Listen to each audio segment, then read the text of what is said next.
नमस्कार मित्रों।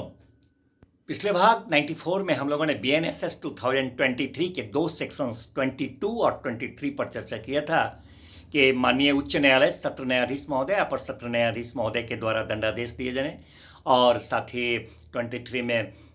CJM साहब, प्रथम श्रेणी और द्वितीय श्रेणी मजिस्ट्रेट साहब के द्वारा दंडादेश दिए जाने के संदर्भ में था। उसी अनुक्रम में आज हम भाग 95 में BNSS 2023 का सेक्शन 24 लेकर आए हैं। सेक्शन 24 BNSS 2023 बताता है sentence of imprisonment in default of fine. जब जुर्माना देने में कोई सिद्ध दोष व्यक्ति व्यतिक्रम करता है तो उसे कारावास का दंडादेश दिया जा सकेगा। यह सेक्शन कहता है कि कोई मजिस्ट्रेट का न्यायालय अगर ऐसी परिस्थिति में तो उससे कि उसे कारावास का दंड दिया गया था, साथ में अर्थदंड दिया गया था, अर्थदंड देने में वह व्यतिक्रम किया, नहीं दे पाया या किसी तरह से उसने नहीं दिया है, तो वो परिस्थिति कोई मजिस्ट्रेट का न्यायालय इस तरह की जब परिस्थिति उत्पन्न होती है तो इतनी अवधि का कारावास अधिनिर्णित कर सकेंगे। कितनी अवधि का? May award such term of imprisonment, but उसका पीरियड क्या होगा जो विधि द्वारा प्राधिकृत तो होगा, लेकिन कितना होगा इसके बारे में ये धारा हमें बताता है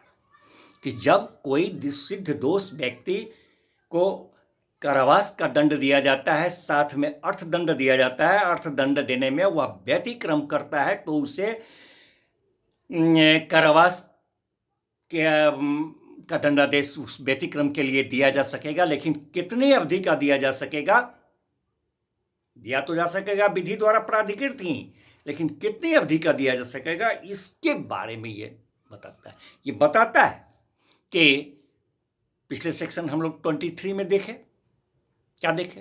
कि CJM साहब 7 साल से ज़्यादा नहीं, प्रथम श्रेणी 3 साल से ज़्यादा नहीं और द्वितीय श्रेणी के दंडाधिकारी महोदय 1 साल से ज़्यादा का कारावास नहीं दे सकते थे। तो यहाँ अगर उन लोगों ने अगर अर्थदंड दिया था और व्यतिक्रम किया, उसने अर्थदंड नहीं दिया है, तो वह जो अब अधिनिर्णित करेंगे अवधि, कारावास की अवधि जो अधिनिर्णित करेंगे वह इतना ही करेंगे कि जितनी उनकी शक्ति है उससे बढ़ न जाए वो अवधि, यानी उसके अंदर ही करेंगे, उस शक्ति से आगे किसी भी हाल में नहीं जाएंगे। और उन्होंने मुख्य दंडादेश के रूप में जितने दिनों का उसी कारावास दिया था,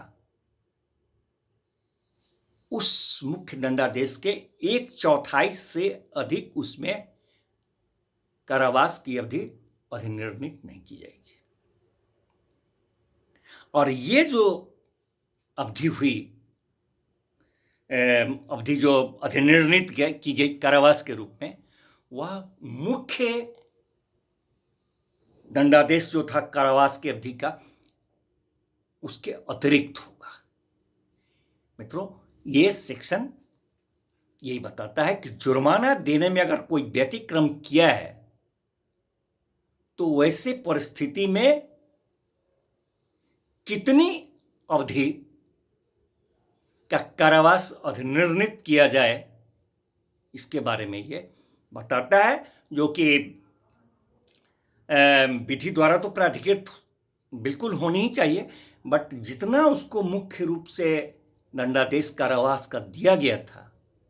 और जितने उस मजिस्ट्रेट साहब की शक्ति थी उस शक्ति से अधिक नहीं बढ़ जाए, और मुख्य रूप से जो कारावास का दंड दिया गया था उसका 1/4 ही उसमें जुड़े, जो कि माना जाएगा मुख्य दंडादेश का